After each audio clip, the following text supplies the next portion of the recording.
Kjarnasaga kristinnar trúar, píslarsagan, sagan af krossfestingu Krists, er saga af áfalli, af tragískri lífsreynslu einstaklinga, ekki aðeins hins krossfesta heldur einnig þeim sem voru vitni af því sem gerðist. Sagan lýsir vonbrigðum, vonleysi, örvæntingu og uppgjöf, en hápunktur frásögunar hjá guðspjallamönnunum Mattheusi og Markúsi er þegar Jesús hrópar á krossinum: Guð minn, hví hefur þú yfirgefið mig? Þessi orð Jesú enduróma orð sálmaskáldsins úr Davíðssálmi 22 þar sem segir: Guð minn, hví hefur þú yfirgefið mig? Ég hrópa en hjálp mín er fjarlæg. Guð minn, hrópa ég daga en þú svarar ekki, og nætur en ég finn enga þró. Það er algengt að einstaklingar sem upplifa alvarleg áföll í lífinu spyrji þessarar sömu spurningar: Guð minn, hví hefur þú yfirgefið mig? Að finnast Guð hafa yfirgefið sig er þá gjarnan vísbending vonbrigðin, vonleysið, örvæntinguna og uppgjöfina sem viðkomandi er að glíma við. Glíman við Guð andspænis áföllum í lífinu reynist mörgum erfið. Það hlýtur að vera hlutverk guðfræðingsins að leitast við að tala inn í þá reynslu, án þess að telja sig endilega eiga alltaf réttu svörin. En fyrst og síðast er það köllun okkar allra, hvort sem við erum guðfræðingar eða ekki, að vera til staðar, að bjóða samfylgd þeim sem heyja þessa glímu. En stundum eru það guðfræðingarnir sjálfir sem verða fyrir áföllunum og sumir hafa eftir slíka glímu sest niður til að skrifa reynslu sína í þeim tilgangi að deila með öðrum sem vilja á hlýða. Og hér kemur ein slík frásögn. Þegar ég var 41 árs gömul þá missti ég hæfileikann til að lesa. Á þeim tíma þjáðist ég mígreni sem varði samfellt í 18 mánuði. Þar sem ég gat ekkert annað gert þá hlustaði ég mikið á þjóðlagatónlist, en í henni fann ég huggun hjá konum sem sungu erfiðleikana í lífinu, gildi ástarinnar og Jesús sem gaf þeim styrk til þess að gefast ekki upp. Þjáningin opnaði sál mína og það var fátt sem veitti mér eins mikla huggun og þessi lög. Ég var að reyna að losa mig og börnin mín undan valdi eiginmanns míns til 20 ára og föður barnanna minna sem beitti okkur ofbeldi. Þessum tíma varði ég ekki með bókum, samstarfsfólki eða nemendum, heldur lögfræðingum, geðlæknum, félagsfræðingum og þerapistum, tilvitnun lýkur. Með þessari frásögn hefst formáli að bók bandaríska guðfræðingsins Wendy Farley, The Wounding and Healing of Desire, Weaving Heaven and Earth, sem kom út árið 2005.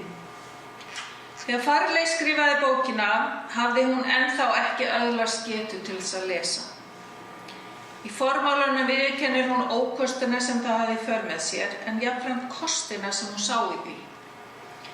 Eftir að hafa rannsakað og kennt guðfræði í hartnær 30 ár gaf lesleysið henni nýjan skilning á þeim textum sem hún hafði lesið í gegnum árin og henni þótti svo vænt um.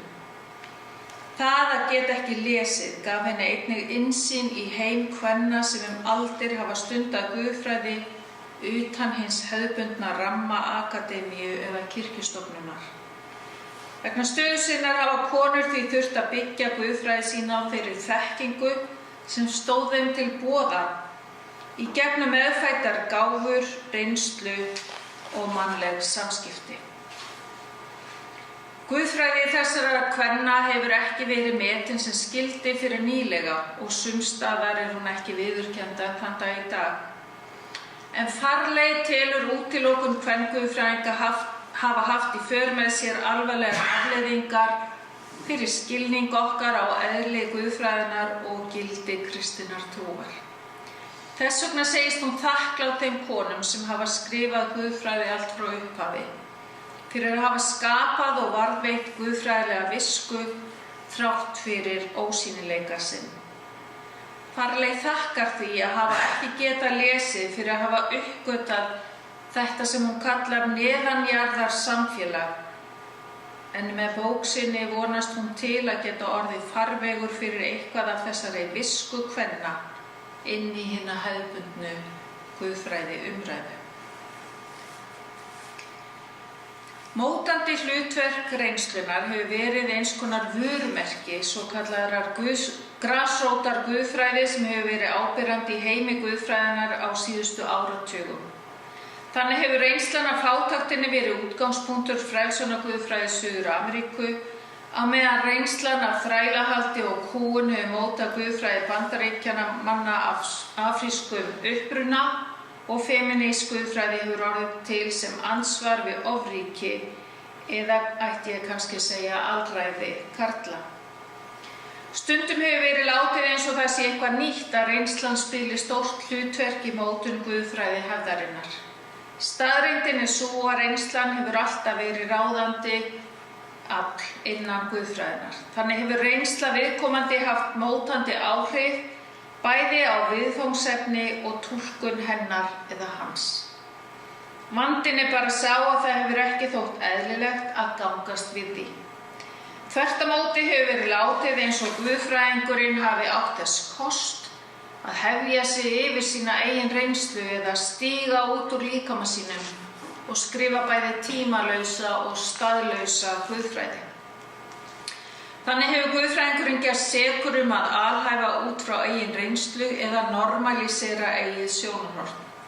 Þess vegna hefur á síðustu áratugum ekki aðeins verið lögð áhersla á mikilvægi reynslunnar í guðfræðiumræðunni, heldur einnig að guðfræðingar viðurkenni hvernig staður og stund hefur mótandi áhrif á það, hvað sagt og af hverju. Við eigum gott dæmi hlutverk reynslunnar í guðfræði Martins Lúthers sem tíðum háði sín sálarstríð þegar óttinn og vonleysið helltist yfir hann. Eins og kunnugt óttaðist Lúther reiði Guðs sem hann óttaðist að beindist að honum líkt og reiði hins jarðneska föður sem taldi soninn engan veginn geta uppfyllt væntingar sínar til hans. Angistarfull leit Lúthers að hinum réttláta Guði bar loks árangur þegar það rann upp fyrir honum að það var ekki hans að vinna sér inn réttlætingu frammi fyrir Guði, heldur var réttlætingin gjöf Guðs til hans. Í því var einmitt náð Guðs og fagnaðarerindi fólkið á meðan hlutverk lögmálsins, þess sem Guð krafðist af honum, fólst í því að hjálpa honum að skynja ófullkomleika sinn, sitt synduga eðli og hjálparleysi frammi fyrir Guði. Góðu fréttirnar voru því þær að hann ætti að setja traust sitt á Guð, góðan og kærleiksríkan Guð en ekki reiðan Guð sem beið eftir tækifæri til að ná sér niður á honum eins og hann þekkti úr samskiptum sínum við sinn jarðneska föður. Það nýja í guðfræði Lúthers var einmitt áherslan á tilvistarlega leit manneskjunnar að réttlátum Guði. Þessi breyting fól í sér að í stað hinnar abstrakt spurningar réttlæti Guðs kom tilvistarleg spurning sem varðaði gjörvallt líf einstaklingsins, verk og hugsun, sál og líkama, ást og þjáningu.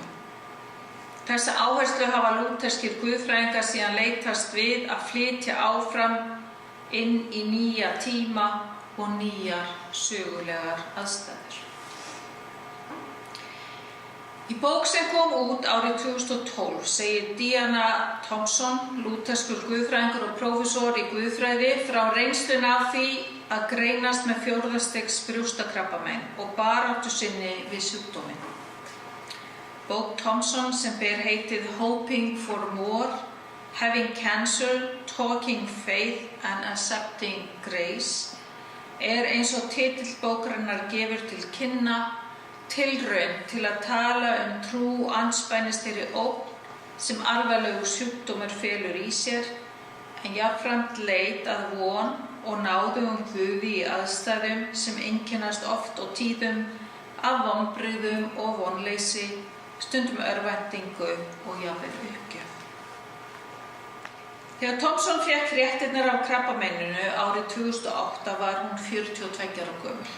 Þá hafði brjóstakrabbameini dreift sér út í beinin. Bak hennar var tvíbrotið sem var afleiðing af sjúkdómnum. Henni var sagt að lífslíkurnar fyrstu 5 árin eftir greiningu væri innan við 20% og lækning væri ekki inn í myndinni.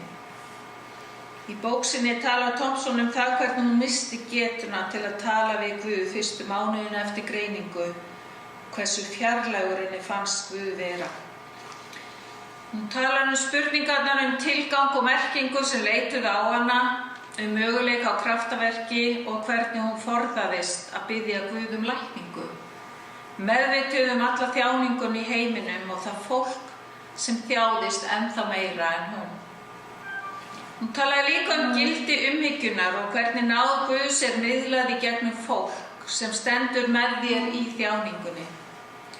Þótt hún hafi allan tímann verið sannfærð að Guð hafi ekki sent sér krabbameinið, þá hún þakklát fyrir það hvernig skilningur hennar og náð Guðs á óendanlegri elsku Guðs dýpkaði í gegnum reynsluna af þeirri umhyggju sem henni og fjölskyldu hennar var auðsýnd á þessum erfiðu tímum. Í lok bókarinnar veltir Thompson því fyrir sér hvað það í raun og veru merkir að vera hugsanlega meðal þeirra 20% sem lifa lengur en 5 ár eftir greiningu.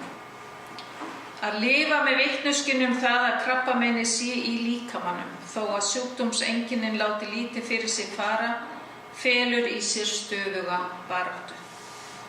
Þó hún leitist við að hvíla í núinu, þá heyr hún stöðuga baráttu við togstrautuna á milli þess að vera þakklát fyrir það sem og óttan við það sem kann að koma.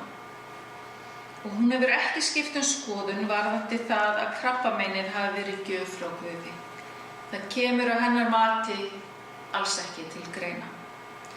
Að sætta sig við lífið eins og það telur hún ekki þurfa að þýða að hún þurfa að vera þakklát fyrir þjáninguna, angistina og sorgina. Hún hafnar því að krabbameinið hafi haft tilgang í sjálfu sér. It just happened, segir hún. En þrátt fyrir allt þá náð Guðs að verki og fyrir hennar tilstilli vonin eitthvað meira, lifandi veruleiki.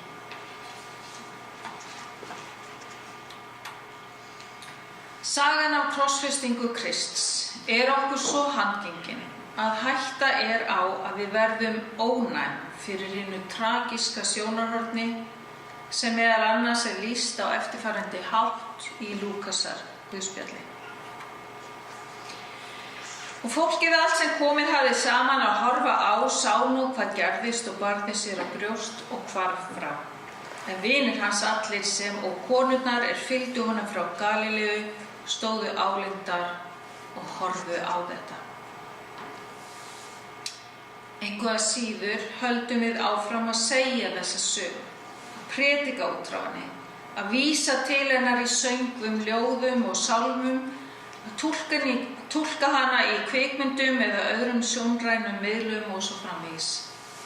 Hér saga af illsku, þjáningu, vonleysi, örvæntingu og dauða. Eitthvað sem við þekkjum úr okkar lífi eða annarra, annaðhvort við sjálf þáttakendur eða stöndum álengdar og horfum á eins og vinir Krists og konurnar sem fylgdu honum frá Galileu alla leið upp á Golgata hæð. Það fer lítið fyrir voninni í frásögn föstudagsins langa. Aðeins eftir á, í ljósi upprisunar, umbreytist hún í vitnisburð von. En eftir sem áður stendur veruleiki, illsku og þjáningar í lífinu sem kallar á athygli okkar og spyr ágengina spurninga tilgang og merkingu, mátt vonarinnar og réttlæti og kærleika Guðs. Slíkar spurningar kalla á athygli kalla á svör, þó svo að svör okkar kunni stundum að meiga sín lítils, andspænis veruleikanum sem við stöndum frammi fyrir. Það enginn sérfræðingur í að hafa krabbamein. Og það heldur enginn sérfræðingur í að tala krabbamein en niðurstaða Díönu Thompson. Og hver getur ekki tekið undir þau orð? Aftur á móti ekkert annað í boði en að halda áfram að glíma við þann veruleika sem blasir við okkur og spurningarnar Guð eru svo sannarlega partur af honum. Kross Krists hefur haft miðlæga stöðu í kristinni trúarhefð allt frá upphafi. Í öllum guðspjöllum Nýja testamentisins að finna frásögur af píslargöngu Krists sem endar með dauða á krossi og upprissu á páskadagsmorgun. Ýmislegt bendir til þess að píslarsögurnar séu hugsaðar sem hápunkturinn á frásögum guðspjallanna og það efni sem kemur á undan það í hlutverki inngangs eða formála að þeim. En það ljóst að boðskapur hinna kristnu hinn krossfesta Krists átti undir högg að sækja strax í upphafi. Þar sem í hinu gyðinglega umhverfi þótti óhugsandi að tala krossfestan Messias, en í samfélagi sem var undir áhrifum frá grískri heimspeki, þá var það ekkert minna en heimska að ætla fólki að taka trúarlegan vitnisburðinn þjáðan, hvað þá krossfestan Guð. Oft hefur af umfjöllun krossdauða Krists mátt ráða að krossfestingin hafi verið sjaldgæf, ef ekki einstök, aftöku aðferð á þessum tíma. Af samtíma heimildum má samt sem áður ráða að hér var að ræða útbreidda aftöku aðferð til forna sem var meðal annars mikið notuð af Rómverjum á fyrstu öldinni. Í hinu rómverska samhengi var krossfestingin pólitísk og hernaðarleg refsing sem helst var notuð í fælingarskyni til þess að stuðla að ró og friði í ríkinu og koma í veg fyrir uppreisnir og því fór hún gjarnan fram á fjölförnum stöðum. Hér var óvenju hrottalega dauðarefsingu að ræða sem venjulega átti sér stað í kjölfar pyntinga, til dæmis hýðinga, en í Rómaveldi var hún einkum notuð á sérstaklega hættulega afbrotamenn og meðlimi lægri stétta þjóðfélagsins.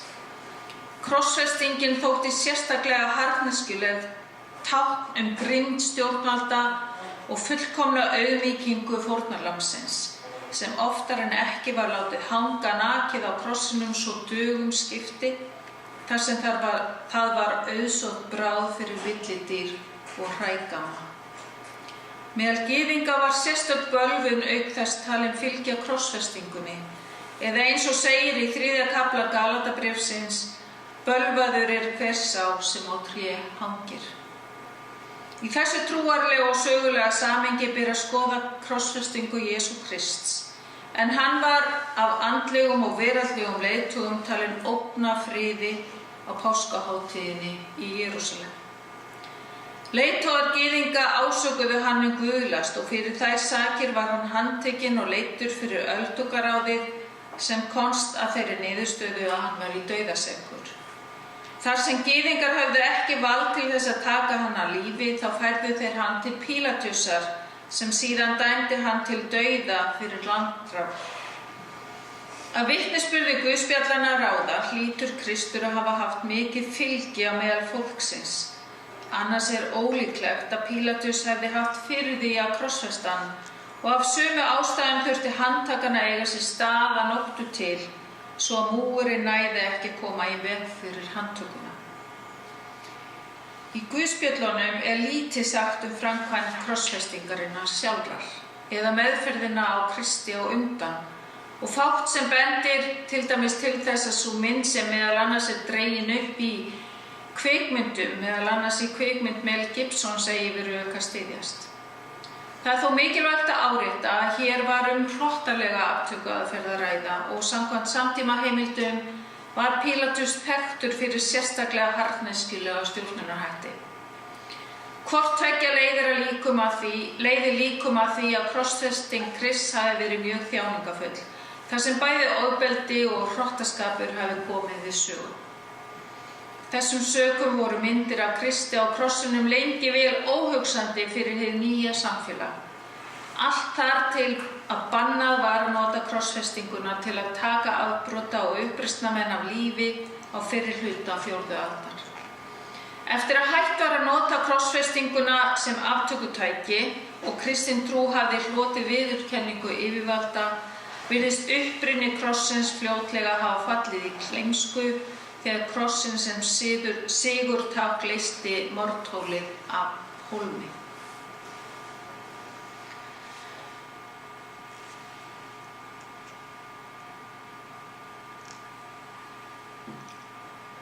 Á ritum Nýja testamentisins má finna mörg dæmi leit hinna kristnu af ásættanlegri túlkun á krossi Krists, sem samkvæmt Páli postula var hneyksli í augum gyðinga og heimskja að mati heiðingja. Líkingar og tákn það sem gerðist á krossinum voru meðal annars sótt á þrælamarkaðinn, í musteri gyðinga, á vígvöllinn og í dómsalinn, auk þess sem notaðar voru líkingar hjónaband, ættleiðingar, vinskap og lækningar.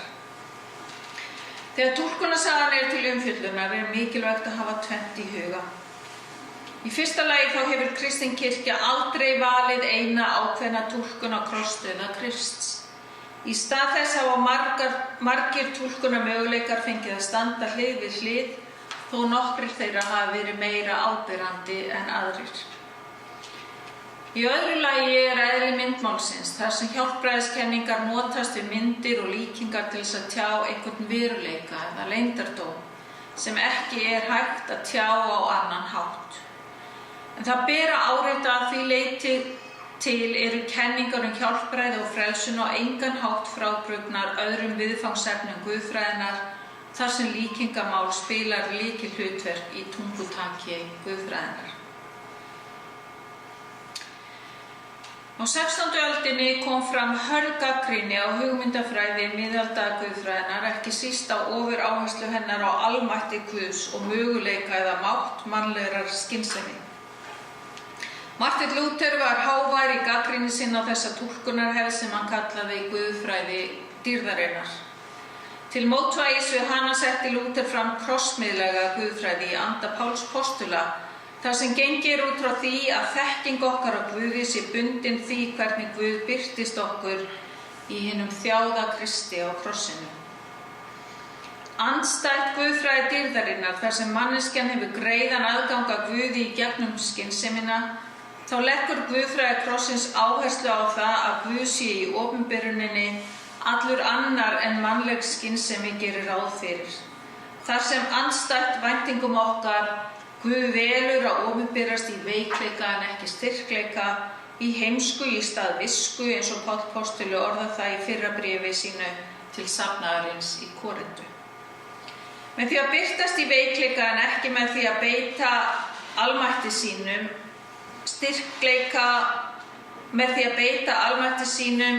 og styrkleika og stíga niður af krossinum, boðar krossins samstöðu Guðs með okkur í þjáningunni, en jafnframt von endi þjáningarinnar, þar sem krossin ekki endastöðin, heldur fær aðra og stærri merkingu í ljósi upprisunnar.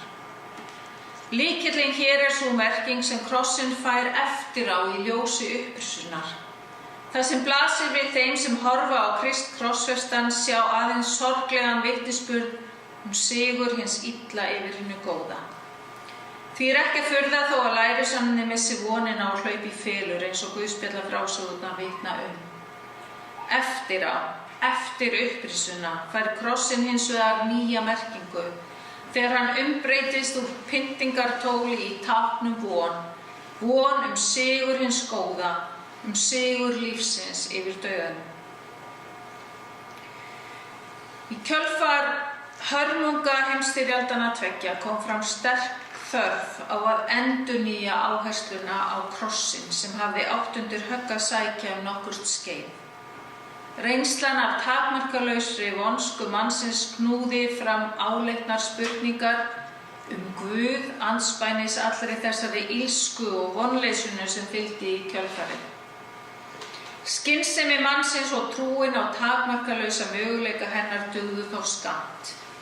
Það uppgjör sem fór fram innan guðfræði hefðarinnar miðja 20. öldina minntu margt á uppgjör Lúthers við miðaldaguðfræðina. Sú guðfræði sem einblíndi á almætti hins fjarlæga og upphafna Guðs átti fá svör andspænis því sem hafði gerst. Bók Jürgens Moltmanns hinn krossfesta Guð sem fyrst kom út árið 1972 olli straumhvörfum í guðfræðiumræðunni í Evrópu og áhrif hennar breyttust hratt út. Áherslan á samstöðu Guðs með hinum þjáðu gaf guðfræðingunum í Suður-Ameríku ný tæki og tól til þess að tala inn í aðstæður hins fátæka meirihluta sem hafði lengi lifað í skugga hins efnaða minnihluta. Guðfræðingarnir ásökuðu kirkjuna fyrir að taka sér stöðu með hinum efnuðu með þeim sem valdið höfðu á kostnað hinna fátæku.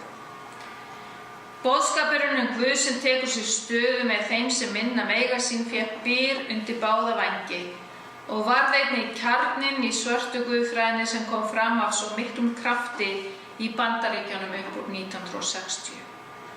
Guðfræðin var enn á ný orðin þjóðfélagslegt hreyfiafl sem hleypti nýju blóði í réttindabaráttu þeirra sem höfðu svo lengi mátt þola yfirgang og ofbeldi af hendi valdhafanna. Þrátt fyrir harða gagnrýni sem sett hefur verið fram á misnotkun krossins á undanförnum áratugum, þá það alls ekki að ræða einhliða höfnun á krossinum sem mikilvægu trúartákni. Áherslan á reynsluna lykilatriði og tengist áherslunni á hið sögulega samhengi sem skiptir hér miklu máli eins og reyndar alltaf í guðfræðilegri umræðu. Hún getur að sjálfsögðu aldrei farið fram í sögulegu tómarúmi. Þannig geta hjálpræðiskenningar ekki verið abstrakt kenningar úr öllum tengslum við reynslu okkar, því þær verður einfaldlega að prófa í ljósi reynslunar. Þegar kemur að túlkun krossins þá hefur guðfræðingurinn Katie Cannon til dæmis minnt á að það merki einfaldlega ekki það sama að þola þjáningu og færa fórnir fyrir góðan málstað fyrir þau sem hafa val til að þjást og færa fórnir, eða fyrir þann fjölda fólks af afrískum uppruna sem líta á þjáninguna sem eðlilegt ástand. Það ljóst að spurningin val í sambandi við túlkun á þjáningu og fórn Krists brýn, en oft einmitt bent á að Kristur hafi sjálfur valið leiðina upp á Golgata. Því mikilvægt að taka ekki bara tillit til sögulega samhengis túlkunarinnar, heldur einnig að skoða krossin í samhengi við líf Jesú Krists. Samkvæmt vitnisburði guðspjallanna einkenndist líf og starf Jesú Krists alls ekki af hlutleysi eða undirgefni við yfirvöld. Þvert á móti var Kristur óþreytandi í baráttunni sinni gegn óréttlætinu. Í þeirri baráttu ögraði hann bæði andlegum og veraldlegum yfirvöldum og hikaði ekki við að brjóta gegn gildandi boðum og bönnum. Þess vegna má líta á krossinn sem eðlilegt framhald af því lífi sem Kristur lifði, sem afleiðingu af því starfi sem hann helgaði líf sitt og þeim boðskap sem hann flutti. Á því leyti var krossinn val Krists og sú þjáning sem hann leið og svo fórn sem hann færði sjálf valin. Í ljósi reynslu allra þeirra sem búa við aðstæður sem ekki leyfa slíkt val, þá ber að fara sérstaklega varlega með allt tal val og fyrst og síðast að varast að setja það þannig fram að það geti hljómað sem hvatning til upphafningar eða réttlætingar á þjáningu og fórn. Því þó að sjálfvalin þjáning eða fórn geti undir einhverjum kringumstæðum verið réttlætanleg, þá eru allt of mörg dæmi hið gagnstæða.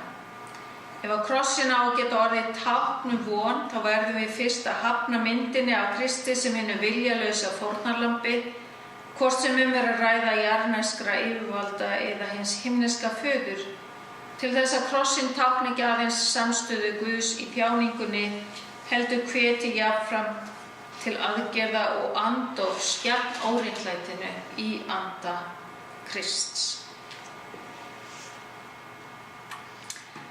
Það er þörfin fyrir að geta talað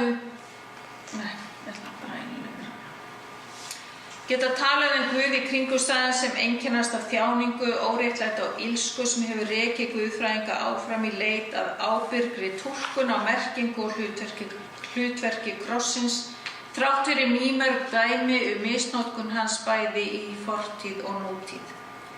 Krossin sem tákn samstöðu Guðs í þjáninguna er sterkt tákn von í vonlausum aðstæðum. Hin ýmsu listform hafa oft reynst máttugir miðlar þessarar túlkunar þar sem krossin hefur verið staðsettur í hinu ólíka sögulega samhengi. Útlit Krists er þá gjarnan notað til þess að árétta þessa samstöðu Guðs í Kristi með hinum þjáðu, þar sem Kristur bæði lítur út eins og væntanlegir áhorfendur og hann er staðsettur í kunnuglegu umhverfi, oft í túlkun á þekktum sögum úr Guðspjöllunum. Dæmi slíka Kristmynd er þessi mynd úr myndaröð eftir Charles Nedge sem hann málaði af píslargöngu Krists á veggi St. Josephs Mukasa kirkjunar í Mwanza í heimalandi sínu Tansaníu. Hér myndefni sótt í frásöguna af konunum sem fylgdu Jesú grátandi á leið hans upp á Golgatahæð. Annað dæmi er mynd frá Kína sem listamaðurinn He Qi málaði út frá dæmisögunni í 25. kafla Mattheusarguðspjalls, þar sem Kristur samsama sig með hinum hungruðu, þyrstu, heimilislausu, nöktu, sjúku og fangelsuðu og hvetur jafnframt til aðgerða til hjálpar þeim sem hann kallar mínar minnstu systur og bræður.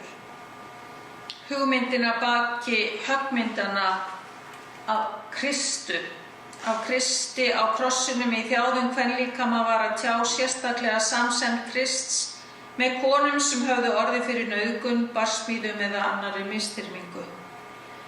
Hér er annars vegar að ræða höggmynd eftir Almod Lukenhaus-Lacki sem kallast Crucified Woman og var upphaflega staðsett við altarið í Bloor Street United Church í Toronto á föstu árið 1979 og síðar á lóð háskólans í Toronto í Kanada.